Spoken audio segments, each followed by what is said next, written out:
Eison. Boa noite, amigos. Obrigado, Carol, pela mensagem, viu? A música foi uma verdadeira mensagem, né? O dia vai chegar. E nós cremos que esse dia não está longe, né?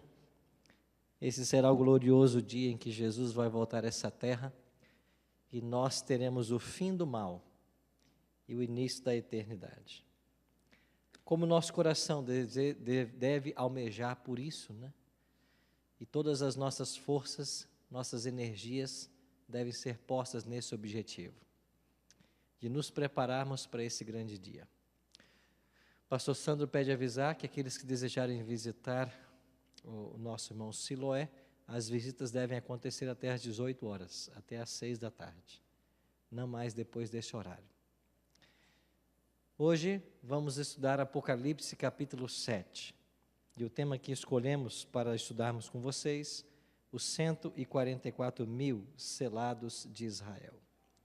E vamos responder hoje a essa pergunta: quem são os 144 mil selados? Amanhã, terça-feira, vamos aprender sobre Apocalipse 13, um dos capítulos mais extraordinários da Bíblia, que encerra verdades eternas. E na quarta-feira, vamos concluir com Apocalipse 17. Cada capítulo, cada verso do livro do Apocalipse tem ensinamentos especiais para os nossos dias. E eu fico pensando quanta riqueza há nesse livro e quanto ainda há a ser explorado. E nós podemos passar 15, 20, 30 anos estudando e sempre haverá descobertas a serem feitas. Por isso devemos aproveitar cada momento que nós temos para estudarmos a palavra. Nós, como adventistas, devemos voltar a ser conhecidos como o povo do livro, como o povo da Bíblia. E para isso nós precisamos mais do que nunca gastar tempo com esse livro e aproveitar cada oportunidade que nós temos de cultuar para estudarmos e descobrirmos a mensagem que Deus tem para nós. Como deve ser sempre nosso hábito, antes de começar o estudo, eu queria vos convidar para que nós orássemos mais uma vez. Por favor, feche seus olhos e participe comigo desta oração. Bondoso Deus e Pai, nos reunimos mais uma vez em Tua casa nessa noite, como Teus filhos e filhas, para buscarmos na leitura da Tua palavra a resposta que nós precisamos para a nossa vida. Aqui viemos com nossos anseios, com nossos sonhos, com nossas expectativas, com nossas preocupações. Queremos depositar tudo isso diante do Teu altar e suplicar que a Tua bênção nos alcance mais uma vez. Que o estudo da Tua palavra produza em nossa vida os efeitos que o Senhor deseja e que a nossa vida dia a dia esteja em Tuas bondosas mãos. Abençoa-nos mais uma vez agora, quando abriremos o livro do Apocalipse e que nós compreendamos a Tua mensagem para nós. Em nome de Cristo nós te oramos. Amém. A primeira coisa que eu queria chamar a atenção de vocês a respeito de quem são os 144 mil tem a ver com o lugar onde João registrou a informação sobre esse grupo. Se você perceber no capítulo 6, o verso 17, que é o último verso do capítulo, ele termina com uma pergunta. Em realidade, capítulo 6, versos 14 em diante, eles estão falando sobre a volta de Cristo. Olha o que diz Apocalipse 6, 14. E o céu recolheu-se como um pergaminho quando se enrola, então todos os montes e ilhas foram movidos do seu lugar, os reis da terra, os grandes, os comandantes, os ricos, os poderosos, todo livre e todo escravo, se esconderam nas cavernas e nos penhascos dos montes, e disseram aos montes e aos rochedos: caí sobre nós e escondei-nos da face daquele que se assenta no trono e da ira do Cordeiro. Então até aqui nós temos uma descrição da volta de Jesus. E no verso 17, o capítulo termina da seguinte maneira: porque chegou o grande dia da ira deles, e quem é que pode suster-se? Em outras palavras, chegou o grande dia da volta de Cristo, e quem é que tem condições de estar em pé nesse momento? Esta é a pergunta. Agora, quando vamos para o capítulo 8 de Apocalipse, o verso 1, olha o que diz Apocalipse 8:1. Quando o Cordeiro abriu o 7º selo, houve silêncio no céu, cerca de meia hora. E nós já estudamos aqui que a abertura do 7º selo tem a ver com a volta de Cristo. E esta meia hora de silêncio tem a ver com uma semana, que será o tempo que Cristo gastará para vir à terra buscar os salvos e depois irmos para os céus. Então, a 7ª trombeta é a própria volta de Cristo. Então, antes de terminar o capítulo 6, se faz uma pergunta: quem é que vai estar pronto? Antes que a 7ª trombeta toque, você tem aí um parêntese, e aqui você tem o capítulo 7. Então, o capítulo 7, ele está nessa posição para responder a pergunta do capítulo 6:17. Quem é que vai estar pronto? Resposta: os 144.000. Então, Apocalipse 7 e Apocalipse 14, 1-5, são os únicos textos da Bíblia que tratam sobre os 144.000. Agora, por que é importante estudar esse tema? Porque os 144.000 fala a respeito dos nossos dias. Nós entendemos que os 144.000 serão a última geração de salvos que viverão sobre essa terra. Então, saber quem eles são, ou também estudar as suas características, é o que nos importa hoje. Agora entramos no capítulo 7. Como começa o capítulo 7? Veja o verso 1. Depois disto, vi 4 anjos em pé nos 4 cantos da terra, conservando seguros os ventos da terra, para que nenhum vento soprasse sobre a terra, nem sobre o mar, nem sobre árvore alguma. A cena que João vê é de um anjo segurando, ou 4 anjos segurando os ventos. Verso 2. Vi outro anjo que subia do nascente do sol, tendo o selo do Deus vivo, e clamou em grande voz aos 4 anjos, aqueles aos quais fora dado fazer dano à terra e ao mar, dizendo: não danifiqueis nem a terra, nem o mar, nem as árvores, até selarmos na fronte os servos do nosso Deus. Isso trata-se de um simbolismo profético. O que representa esses anjos segurando os 4 ventos? O que representam ventos em profecia? O profeta Jeremias assim escreve: naquele tempo se dirá a este povo e a Jerusalém, Jeremias 4:11, um vento seco das alturas do deserto veio ao caminho da filha do meu povo, não para padejar, nem para limpar, mas um vento mais veemente virá da minha parte. Agora também eu pronunciarei juízos contra eles. Eis que virá subindo como nuvens, e os seus carros como a trombeta, e os seus cavalos serão mais ligeiros do que as águias. Ai de nós, que somos assolados. O profeta Jeremias faz uma analogia, comparando os ventos aos carros que se aproximam. Na Bíblia, vento significa guerra, rumores de guerra, movimentos bélicos. Então, esses 4 anjos estão impedindo que aconteça uma guerra mundial final. O segurar os ventos tem a ver com o impedimento que estoure uma 3ª guerra mundial. Por quê? Quando aconteceu a Primeira Guerra Mundial, em 1914, ou a Segunda, em 1945, essas guerras ceifaram milhares de vidas, mas as nações não possuíam o armamento bélico que nós temos em nossos dias.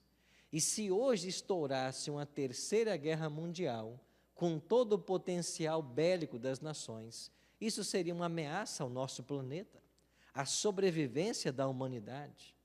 Agora, a profecia está dizendo para nós de que anjos estão segurando esses ventos, para que eles não destruam a terra.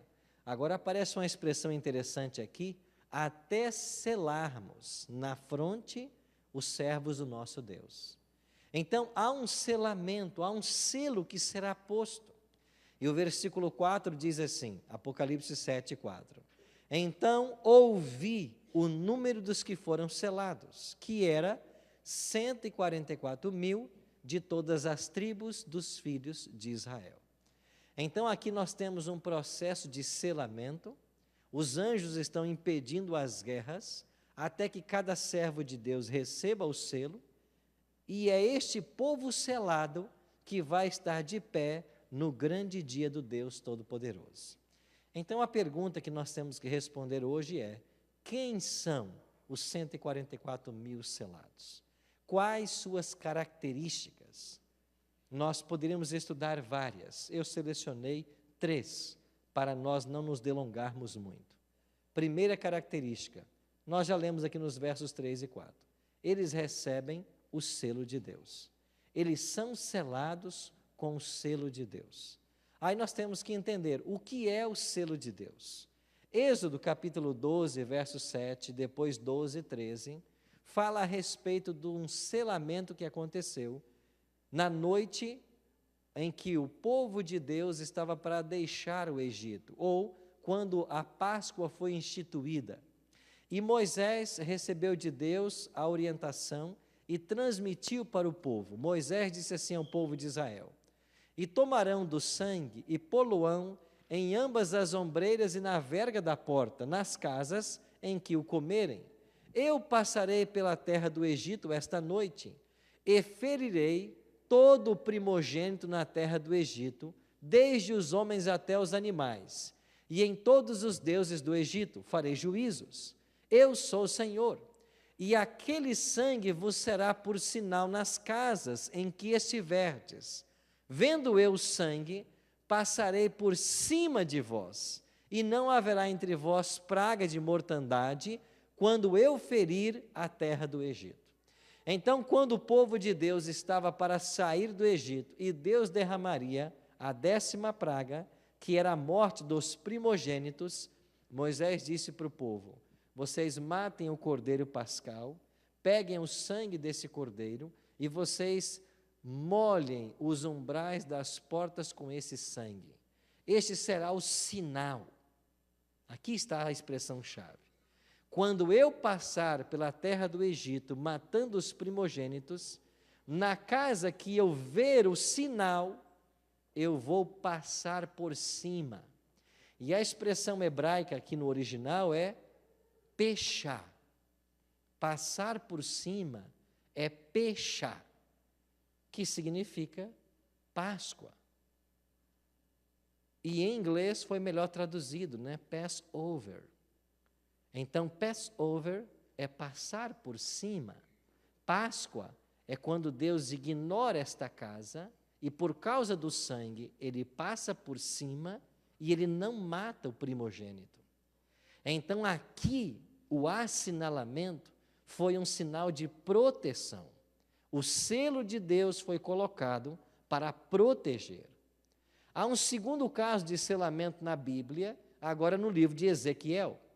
Deus dá uma ordem e diz assim: passa pelo meio de Jerusalém e marca com um sinal as testas dos homens que suspiram e que gemem por causa de todas as abominações que se cometem no meio dela. E aos outros disse ele, ouvindo eu: passai pela cidade após ele e feri, não poupe o vosso olho, nem vos compadeçais. Matai velhos, jovens, virgens, meninos e mulheres, até exterminá-los. Mas a todo homem que estiver o sinal, não vos chegueis. E começai pelo meu santuário. E começaram pelos homens mais velhos que estavam diante da casa. Em Ezequiel, nós temos um outro tipo de assinalamento. Desta feita, o assinalamento não poderia ser visto, mas o sinal era colocado sobre aqueles que gemiam pelas injustiças que se cometiam na terra, ou seja, os justos que estavam clamando a Deus por justiça. Estes receberam um sinal. É claro que não era um sinal visível, mas era um sinal que Deus colocava para que os anjos soubessem a quem não deveria destruir. Então, esses dois assinalamentos no Antigo Testamento, eles servem como um tipo desse assinalamento final que vai acontecer antes da volta de Cristo. Assim, um sinal de livramento será posto naqueles que guardam os mandamentos de Deus, reverenciam sua lei e se recusam a aceitar o sinal da besta. Então, no tempo do fim, nesta última geração, haverá dois tipos de sinal: o sinal de Deus e o sinal da besta. Todos os seres humanos serão selados, ou com um selo ou com outro. Ninguém poderá ficar sem um selo. Todos receberão um selo. Agora nós temos que escolher que tipo de selo nós queremos receber. E o que significa receber então selo de Deus? O que é o selo de Deus na Bíblia? Bom, nos tempos bíblicos, um selo tinha sempre o nome, o cargo ou a função e a jurisdição do proprietário. Esses três elementos são encontrados no quarto mandamento. Isaías 8,16 diz: liga o testemunho e sela a lei no coração dos meus discípulos. O selo deve estar na lei. E a lei de Deus, no quarto mandamento, apresenta esses três pontos que um selo tinha no passado. Aqui não está o mandamento, mas lá diz: lembra-te do dia do sábado para o santificar, porque em 6 dias fez o Senhor teu Deus. Aí está a função dele. Ele é criador. O Senhor fez. Quem fez? O Senhor teu Deus. Aí está o nome do proprietário do selo. O que é que ele fez? Céu, terra, mar e tudo o que neles há. Aí está a jurisdição. Então, receber o selo de Deus, ou o selo da obediência, é ter uma vida em obediência à lei de Deus. E é claro que aqui há uma alusão ao quarto mandamento, mas não adianta você guardar o quarto mandamento sem guardar também os outros 9. Então, recebe o selamento aquele que é obediente a toda a lei de Deus. Vocês entendem por que hoje nós vivemos um verdadeiro conflito com relação à lei de Deus? Eu contei para vocês aqui já daquele rapaz que assentou-se ao meu lado, que seria pastor esse ano de uma igreja, e não sabia nada. As pessoas estão por aí atacando a lei de Deus. Ninguém mais ensina a lei de Deus. E por que é que não se ensina? Porque hoje se popularizou um evangelho que busca atrair as pessoas para encher as igrejas e manter um bom recurso financeiro.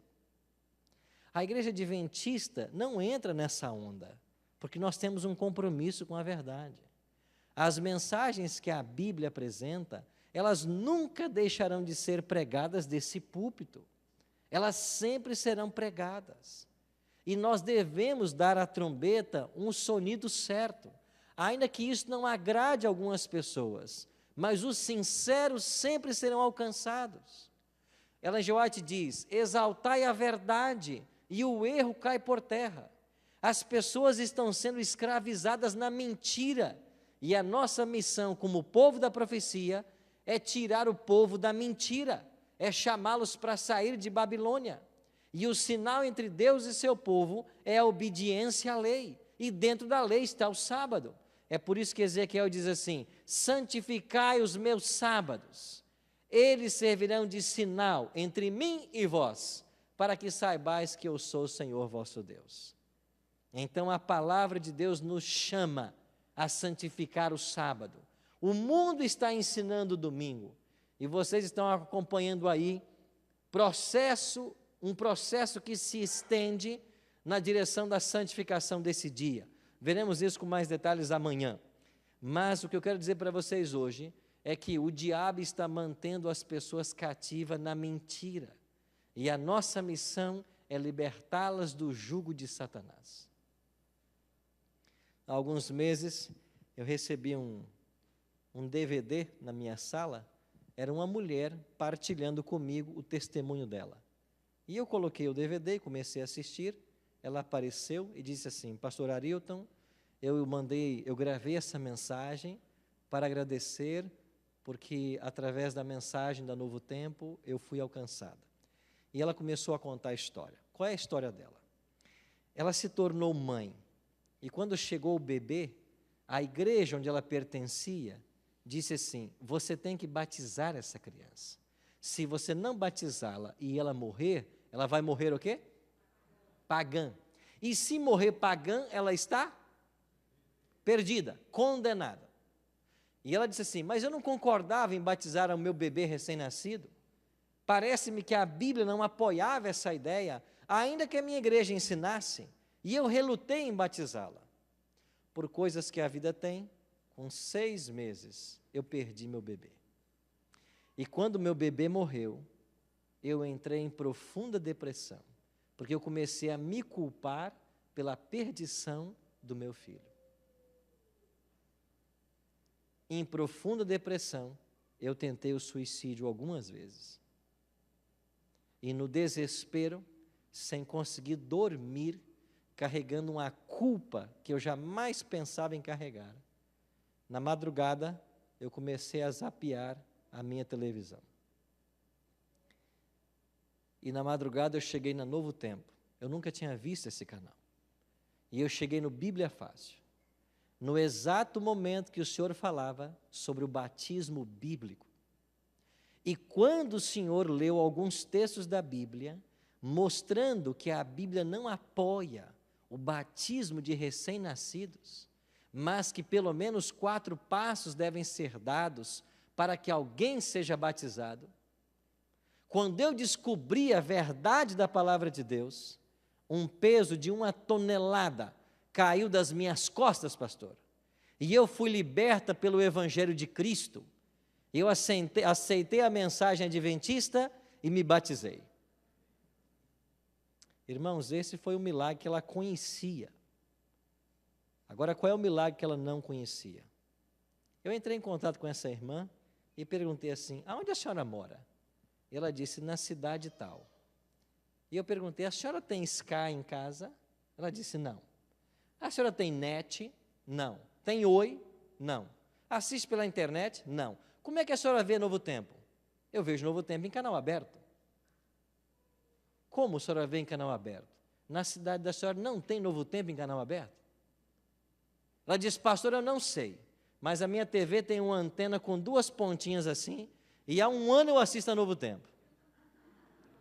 Eu, na hora, peguei o telefone, liguei para o Tito, que é gerente de expansão da Novo Tempo, e disse para ele: Tito, como que essa mulher assiste a Novo Tempo? Ele fez as pesquisas e disse: eu não sei, a cidade dela não tem Novo Tempo. E essa mulher há mais de 1 ano assiste Novo Tempo em canal aberto, numa cidade que não tem Novo Tempo em canal aberto. Você acredita que Deus quer alcançar os seus sinceros? E que não existe limites para que Deus alcance os sinceros? E quando Deus quer trazer uma verdade para a vida de alguém, Ele tem os seus métodos. Ele vai usar do que Ele quiser usar para libertar as pessoas da ignorância. E como esta mulher, tem muita gente formada, com doutorado, pós-doutorado, mas completamente iludido em termos religiosos. Sabe por quê? Porque hoje nós temos muita gente que ensina um evangelho deturpado, que só ensina aquilo que apraz, que só ensina aquilo que ele acha que é necessário para a igreja. E verdades essenciais da Bíblia nunca são tocadas. E é por isso que tem pessoas que não conhecem nada da palavra. Nada. E quanta gente chega para mim e diz: pastor, eu tantos anos na minha igreja nunca ouvi falar sobre o sábado, nunca ouvi falar sobre santuário, nunca ouvi falar que a alma é mortal, e daqui a pouco eu começo a assistir a Novo Tempo e tanta coisa que eu não sei. Claro. Mas nesses púlpitos de muitas igrejas, a palavra não é mais pregada. Meus amigos, os pastores que estão se formando hoje, eles nem na Bíblia mais acreditam. Eles não acreditam mais na Bíblia. E grandes nomes de grandes pastores lá no Brasil. Um dia eu vi uma entrevista com um deles, e ele terminou de fazer um sermão baseado num texto da Bíblia. E alguém perguntou para ele: mas escuta, você não acredita mais na Bíblia? Ele disse assim: eu não acredito? mas eles acreditam. É por isso que eu usei a Bíblia. Eu não acredito. Agora tem essa onda de que o Gênesis, por exemplo, ele é uma fábula. Ele não é literal, ele é alegórico. Nós não viemos do jardim do Éden. Não houve um personagem Adão e Eva. Irmãos, hoje esta alta crítica está batendo a porta da igreja adventista, querendo entrar e querendo tirar os princípios fundamentais que nos tornaram o povo que nós somos. Então, estes 144.000, eles serão selados com o selo de Deus. O que é o selo de Deus? É o sábado. É o sinal entre Deus e seu povo. Mas é claro que não é só o sábado.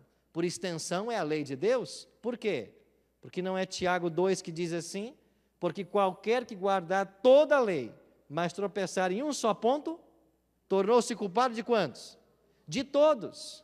Então, é a obediência à lei de Deus. Quando eu, pela graça de Cristo, obedeço à lei, eu recebo o selo do Espírito Santo. Então, os 144.000, primeira característica, eles têm o selo de Deus. E é por isso que o selo da besta é aquilo que é colocado em lugar do selo de Deus. Mas isso nós veremos amanhã. A lei de Deus é como uma corrente. Para se partir a corrente, não precisa se quebrar nem 2 elos. Basta um. Assim também é com a lei de Deus. E receber o selo é ter obediência a toda a lei. Segunda característica de quem são os 144.000. Eles passarão pela grande tribulação. Dê uma olhadinha em Apocalipse capítulo 7. Olhe para os versos 13 e 14. Apocalipse 7, 13 e 14. Um dos anciãos me falou dizendo: estes que se vestem de vestiduras brancas, quem são e de onde vieram? Eu lhe disse: Senhor, tu sabes. Ele então me disse: são estes os que vieram da grande tribulação, lavaram as suas vestes e a branquejaram no sangue do Cordeiro.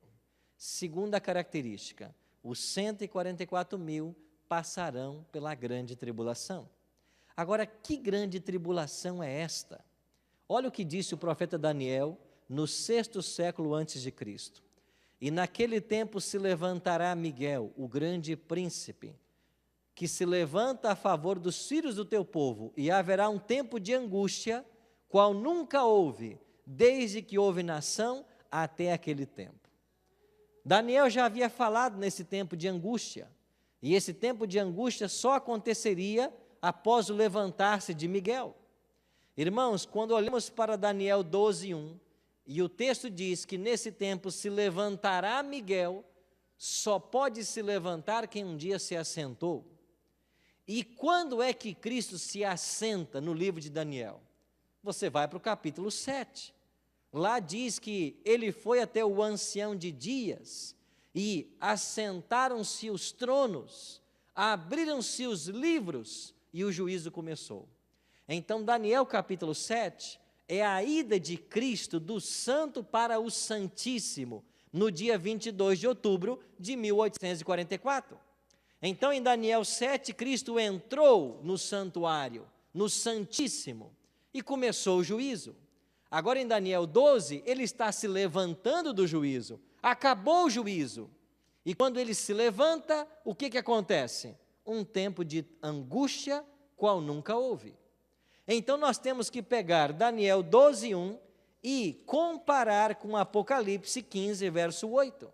Olha o que diz Apocalipse 15, verso 8. E o santuário se encheu de fumaça, procedente da glória de Deus e do seu poder, e ninguém podia penetrar no santuário, enquanto não se cumprissem os 7 flagelos dos 7 anjos. O que aconteceu aqui em Apocalipse 15, 8? Jesus deixou o santuário. É o mesmo texto de Daniel 12:1. Miguel se levantou. Então, quando Cristo se levanta e sai do santuário, o santuário se enche de fumaça. E lá fora 7 anjos o aguardam, cada um com uma taça. Cristo enche estas 7 taças e ordena aos anjos: ide, derramai-as sobre a terra. E aí começam as pragas.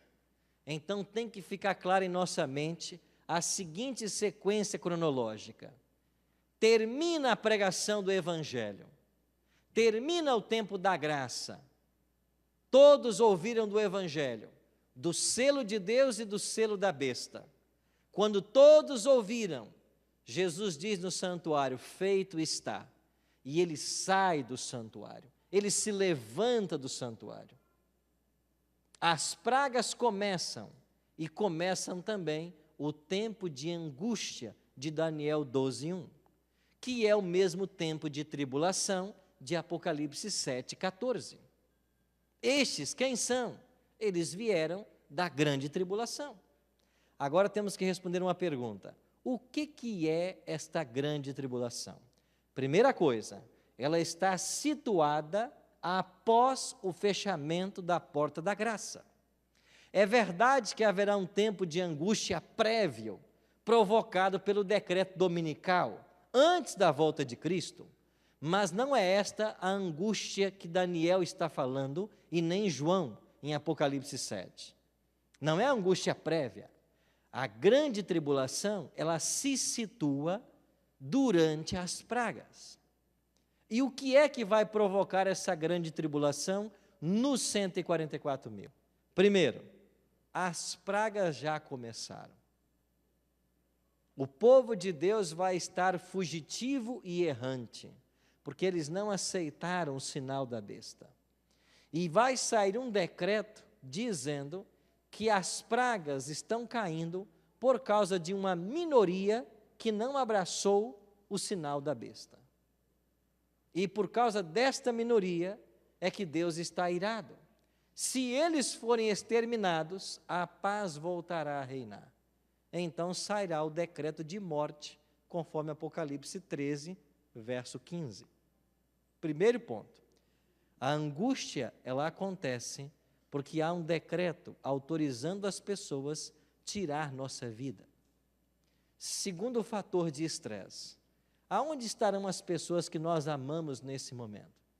Nossos pais, nossos irmãos, nossos filhos, nossos familiares, aonde eles estarão?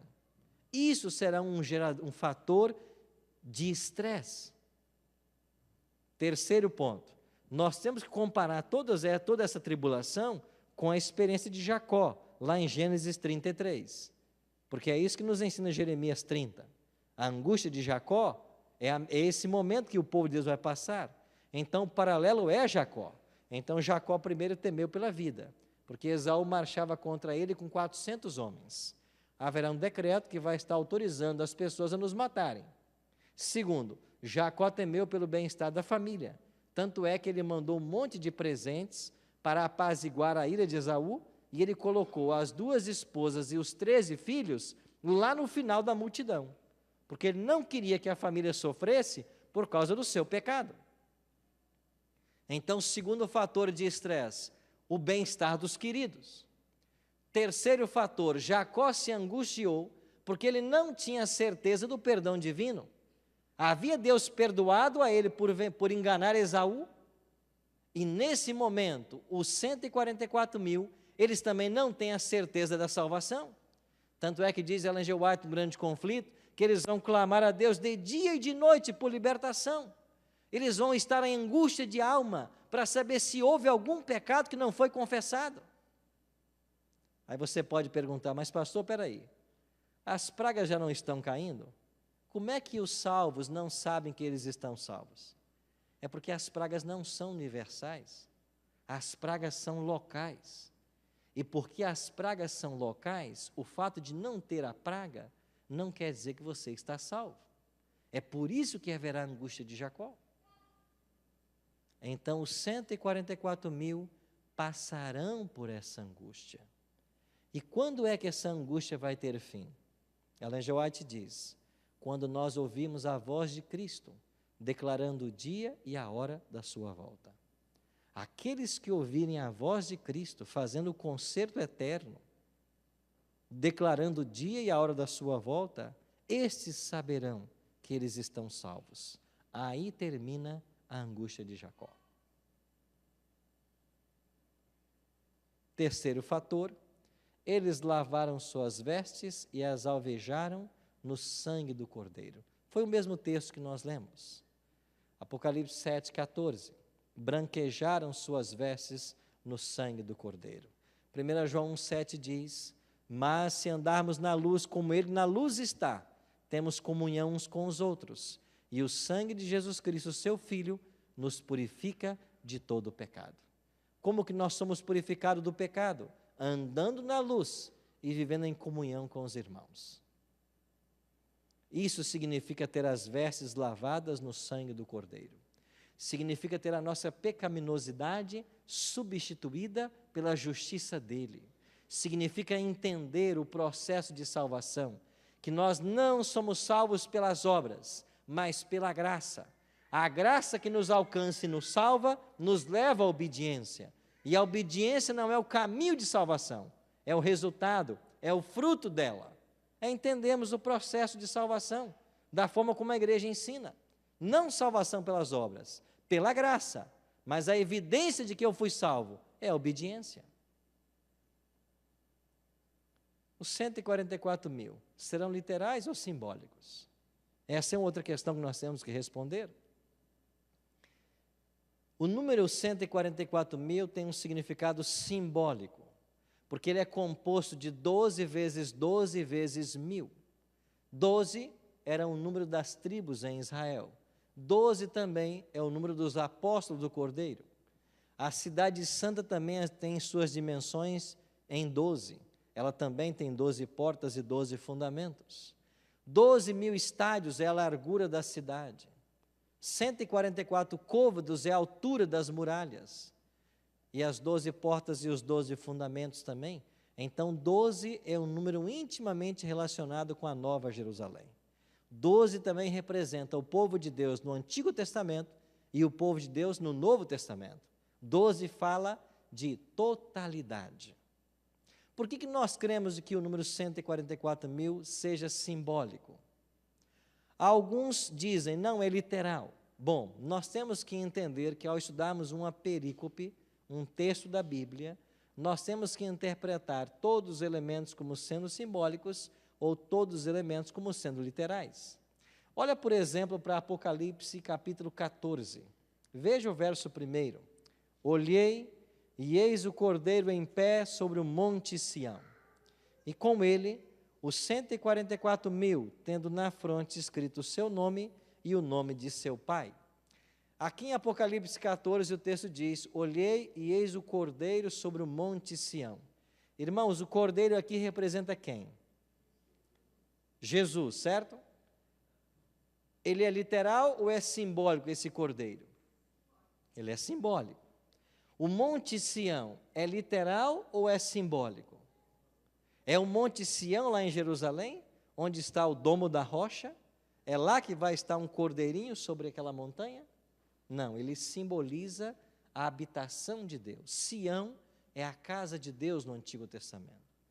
E se o cordeiro é simbólico e o monte Sião é simbólico, os 144 mil, eles também devem ser simbólicos. Um segundo ponto. Se os 144 mil fossem literais, quando inteirasse esse número, ninguém mais se salvaria. Como que você me explica a conversão de milhares de pessoas à hora 1/10, conforme relatado no livro Evangelismo, na página 9? Ellen G. White diz que à hora 1/10, milhares se converterão. E imagine você, alguém computando o número de salvos, e daqui a pouco diz, chega, já inteirou os 144 mil, não precisamos de mais ninguém. Não é assim que funciona. E nós estamos falando dos salvos que viverão antes da volta de Cristo. Um outro detalhe, se 144 mil for literal, nós estamos fora, porque ninguém aqui é israelita, pelo menos até onde eu saiba. Você é judeu da onde? Então, se você não é judeu literal, você está fora. Entende que aqui não é o Israel literal, é o Israel espiritual, é o novo Israel. Nós somos o novo Israel. A igreja cristã é o novo Israel. Então, tudo aponta para o simbolismo. E mais um detalhe pode nos ajudar. Alguns veem uma distinção entre os 144.000 e a grande multidão. Mas não seriam estes um grupo só? Ao olharmos para Apocalipse 7, não temos ali apenas um grupo? E como nós podemos concluir que se trata de apenas um grupo? Dê uma olhadinha para o verso 4 de Apocalipse 7. Nós já lemos esse verso. Leia mais uma vez comigo. João escreveu assim, Apocalipse 7, 4. Então, o quê? Ouvi o número dos que foram selados, 144.000. O que João viu nesse momento? Ele não viu nada, ele simplesmente ouviu. E o que é que ele ouviu? O anjo dizendo que 144.000 haviam sido selados. Agora olha para o verso 9. Depois destas coisas, o quê? Eu vi. E o que ele viu no verso 9? Uma grande multidão. Não seria este o mesmo grupo que ele não havia visto a princípio, mas agora ele viu? Pois é isso que alguns teólogos estão ensinando, como Eckhart Miller. Então, em Apocalipse 7, você tem apenas um grupo, só que em dois momentos. Até o versículo 8, os 144.000 estão perfilados aos milhares, 12.000 em cada tribo. E por que eles estão perfilados assim? Porque assim estava Israel perfilado para a guerra. Então, até o verso 8, os 144.000 não passaram pela grande tribulação. Eles ainda não entraram na batalha. Eles estão prontos para a guerra. Por isso, perfilado aos milhares. Mas quando chegamos no verso 9, João vê uma grande multidão que já está vestida de branco. O que significa agora? É que aquele mesmo grupo já passou pela batalha e já saiu vitorioso. Por isso o anjo responde: estes são os que vieram da grande tribulação. Então, em Apocalipse 7, você tem os 144.000 em dois momentos. Antes do tempo da tribulação, perfilados para a guerra do Armagedon, e depois da tribulação, vestidos de branco. E no capítulo 14, eles estão no mar de vidro com o cordeiro. Se os 144.000 e a grande multidão trata-se de um mesmo grupo, isto é mais um argumento para provar o simbolismo desse grupo e não o literalismo. Por isso, uma multidão que ninguém podia contar. E, finalmente, nós podemos concluir esse tema com apenas uma expressão simples. Quem são os 144.000? Todos aqueles que estiverem vivos e salvos por ocasião do fechamento da porta da graça. Quando se fechar a porta da graça, todos os que estiverem vivos e salvos serão chamados 144.000. É por isso que quem morre não pode pertencer a esse grupo. Por quê? Porque quem morre não passa pela grande tribulação. Mas, pastor, Ellen G. White não fará parte dos 144.000? Não. Não tem um texto que diz? O texto diz que ela estará com os 144.000. Assim como uma senhora chamada Hastings, ela também estará com. E estar com é uma coisa, fazer parte de é outra coisa. E porque nem Ellen G. White, nem a senhora Hastings poderão participar dos 144.000? Porque eles já morreram. E o tempo da tribulação está depois do fechamento da porta da graça, quando os salvos não mais morrerão. E aqui agora resta responder uma última pergunta. Por que é que Deus, no seu calendário, colocou um tempo de prova para pessoas que já estão salvas? Porque a angústia de Jacó ela aparece no momento da história onde os casos já foram decididos. E quando Jesus deixa o santuário, quem está perdido não pode mais se salvar, e quem está salvo não pode mais se perder. Então, por que é que Deus colocou na sua escatologia um tempo de prova para a gente que já está salva? Porque finalmente eles não sabem, mas eles já estão salvos. Então, esta é a pergunta mais fundamental desse estudo. Então, por que é que Deus colocou um tempo de prova para pessoas que já estão salvas? Por um simples detalhe. Ao longo de toda a controvérsia entre o bem e o mal, a acusação de Satanás contra o governo de Deus é que a sua lei não pode ser obedecida. E nesse tempo, você terá um povo que, mesmo não tendo um intercessor no santuário celestial, porque Jesus já saiu de lá, eles viverão um tempo sobre a terra, possuindo natureza pecaminosa, mas eles não pecarão. Ellen G. White usa a seguinte expressão: teremos que viver à vista de um Deus santo sem intercessor. Jesus já deixou o santuário. Só que os 144.000 ainda possuem a natureza pecaminosa. Há a possibilidade do pecado. Mas mesmo havendo a possibilidade, eles não irão pecar. E é por isso que no Apocalipse 15, verso 4, é dito que os 144.000, eles pertencerão a uma comitiva especial de Cristo. E aonde Cristo for por toda a eternidade, eles estarão juntos. E por que é que eles estarão com Cristo por toda a eternidade? Porque este grupo é as primícias dos salvos. Eles foram transladados da terra sem passar pela morte. E eles viveram um tempo, claro que pela graça de Cristo, mas sem intercessor no santuário. E pela habitação do Espírito no coração, mesmo tendo tendência para o pecado, eles não pecaram. Eles foram achados sem mácula. É o que diz o Apocalipse 14. E sabe qual é a melhor notícia da noite? Eu e você podemos pertencer a esse grupo. Nós podemos. E o que eu preciso fazer, pastor, para pertencer a esse grupo? Você tem que ficar vivo. Esse é o primeiro ponto. Não morra. Segundo, você tem que ficar fiel. Você tem que ter as suas vestes lavadas e alvejadas no sangue do Cordeiro. Irmãos, quanta coisa vai acontecer nesse mundo. E nós temos a alegria de saber tudo o que vai acontecer. A profecia abre os nossos olhos e desvenda passo a passo dos acontecimentos finais. E as grandes provas que estão para chegar ainda sobre o povo de Deus devem hoje ocupar a nossa mente.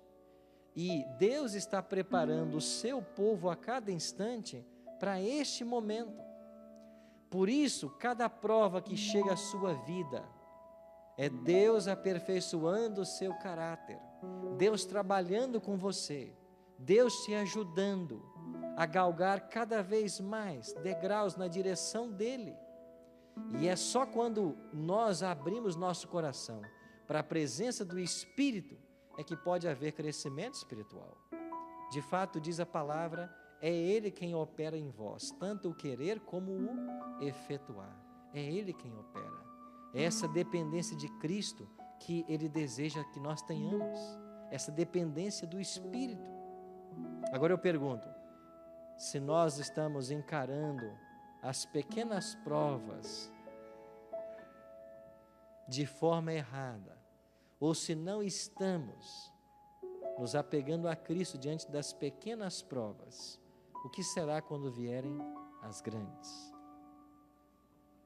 Ellen G. White diz assim, um tempo de prova se aproxima da terra, e nós precisamos possuir uma experiência espiritual que ora não possuímos. Essa é a grande verdade. Ora nós não possuímos. E por que não possuímos? Porque nossos olhos muitas vezes estão voltados para esse mundo, para essa vida. O diabo quer nos colocar dentro de uma esteira giratória. E nós corremos e corremos o dia inteiro, a semana inteira, o ano inteiro, e corremos o risco de perdermos o foco. E se nós perdermos o céu, nós teremos perdido tudo.